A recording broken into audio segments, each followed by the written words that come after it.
We're back for your ears only. I'm Melissa Axelberth. I'm David Alpern with this quote from the news. They are discussing their interests, not the Somali interests. That was Kabde Ashkiro of Voice for Somalia on the London meeting of 50 other countries about fighting al-Qaeda-related al-Shabaab rebels and moving to more stable, permanent political institutions in that war-torn country. Now this.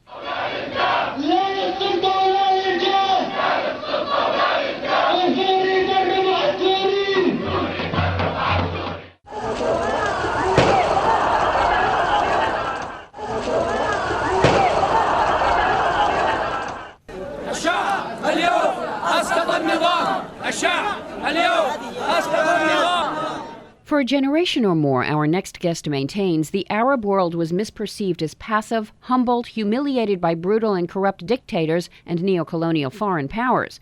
It was a formula key to stability, as many outsiders saw it, but also to numbing economic, social, and political stagnation. It doesn't sound that way anymore, as we just heard. Syrian protesters rallied in Aleppo last week as the government pounding of Homs and other strongholds grew ever more bloody. In Afghanistan, deadly demonstrations erupted in outrage against the mindless burning of Korans by American forces.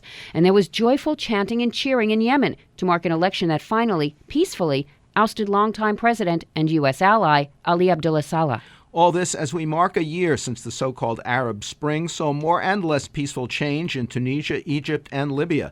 Helping to put it all in context for your ears only is our next guest, Marwan Bishara, senior political analyst at the Al Jazeera English satellite news channel. His new book is The Invisible Arab, The Promise and Peril of the Arab Revolution, from Nation Books, Perseus Publishers. Welcome to our program. Thank you for having me. One early message of your book is that accelerating ferment in the Middle East goes back far further than the George Bush freedom agenda or Western cell phone technology, even if so many of us fail to notice. Where and how do you see this defiant, dynamic spirit actually being born? Well, certainly there has been a long evolution to the revolution, and just as there's going to be a long evolution after the revolution.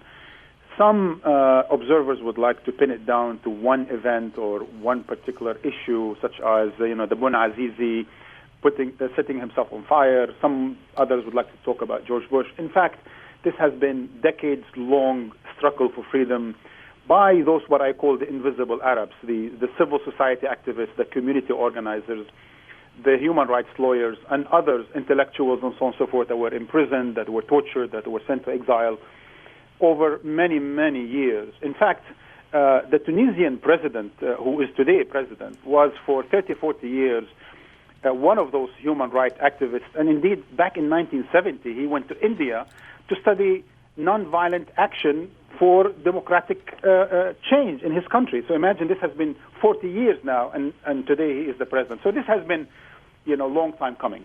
With no false modesty, you see Al Jazeera and other satellite news channels playing a larger, at least earlier role than cell phones, Facebook, and Twitter. It is true, because Twitter and Facebook and all these other new tools and instruments, a few years old, are more or less the tools of the middle classes and perhaps lower middle classes and of course, younger generation.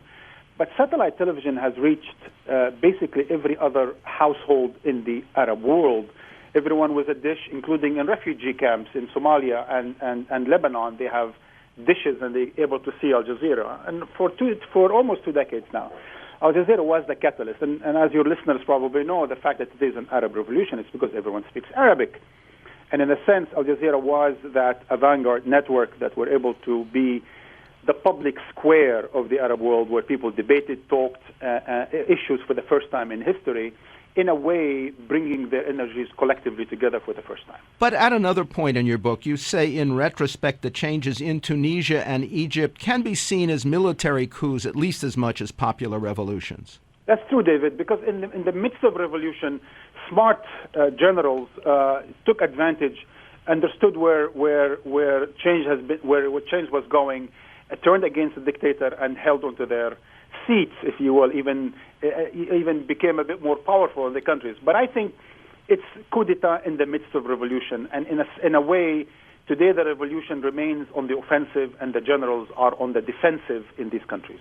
Going forward, you say orthodox and secular wings of Islam must reach a compromise on how to govern the countries they dominate practically and effectively. But at another point, you say many Islamists to whom you've talked are confident their religious beliefs will prevail.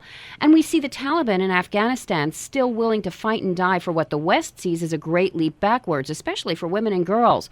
What resolution do you see? I think Islamist movements in the Arab world need to be nuanced. Certainly, there are ultra-conservative, there are conservative, and there are also liberal Islamists.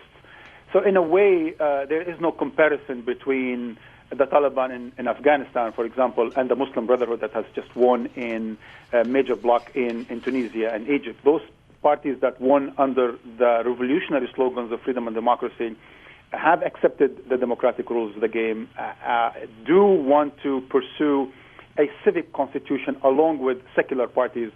So in a way, what we see today is a reformist movement within Islam, and we say Islam being recovered as a formative component of the Arab identity that shouldn't be ignored, shouldn't be put aside.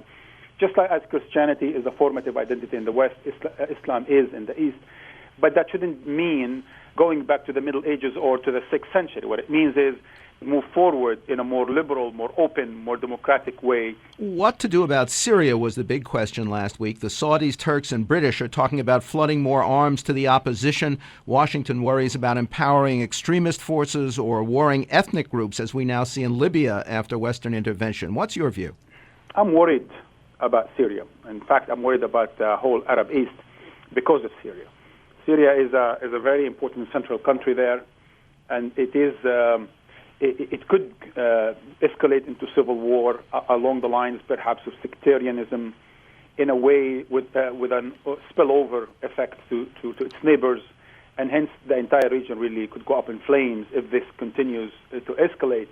Our best hope, and the Syrian people's best hope, is that there will be an implosion from within the regime, ruling elites, and that is, for some people, that is becoming more and more possible as the Syrian currency goes under and as the regime is incapable to pay salaries. However, as you stated, in the meanwhile, the escalation to civil war is accelerating, and the idea of certain countries arming the opposition, of course, is rendering any notion of a peaceful revolution impossible or improbable, and that does not bode well for the future of Syria. How important was the Hamas denunciation of President Assad for Syria or perhaps more importantly for the international image of Hamas? I think it's an important signal, and of course Hamas couldn't have stayed on the sidelines for long, just as certain African nations, for example, and your listeners might have remembered, sided or stayed a bit loyal to Gaddafi because he was helpful to them in previous times, but at one point they simply had to break with him because of the violence he used against his own people. I think we're seeing something similar today. Not Hamas and not anyone else who claimed to be in support of human rights and freedom could support the repression, the violent repression of the Assad regime. I think the only ones now staying on the sidelines are the Iranians, and they have a lot to explain how they could say of themselves as those who stand for the weak and at the same time supporting the Assad regime. Marwan Bishara is senior political analyst at the Al Jazeera English satellite news channel and host of its flagship show, Empire. His new book is The Invisible Arab, The Promise and Peril of the Arab Revolution, from Nation Books Perseus Publishers. Quote from the news: without justification or necessity. That was French Prime Minister François Fillon on use of the word mademoiselle for an unmarried young woman in a memo that banned the word from all official forms, documents, and registries. Next, inside the emergency state, America, for your ears only.